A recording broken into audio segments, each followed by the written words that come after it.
ce qui concerne la première mi-temps, c'est vrai que, bon, surtout après le premier but qu'on a marqué, c'est là on a reculé.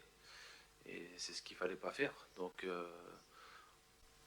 je pense qu'on a retrouvé un peu la première mi-temps du Soudan, avec une équipe un peu stressée.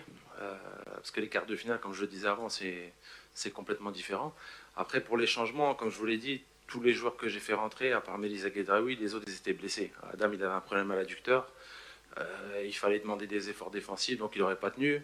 Il y avait Khassef qui avait des problèmes à l'adducteur. Donc les changements étaient limités, avec un Youssef Attal, comme vous voyez, qui n'est pas encore au top de sa forme, donc qui revient. Donc c'est pour ça que j'ai retardé les changements, parce que j'avais peur qu'ils rentraient et puis qu'ils se reblessaient ou qu'ils n'avaient pas le rythme pour pouvoir faire les efforts plus longtemps que 15-20 minutes. Donc c'est pour ça. Et en tout cas, les autres joueurs, oui, quand on joue tous les 3 jours, on a senti une fatigue. Et voilà, mais faut pas tout remettre en cause. On a eu des buts qui étaient hors jeu, on aurait pu mieux faire, ça c'est sûr. On aurait pu mieux faire. Mais c'est la réalité du football. Voilà.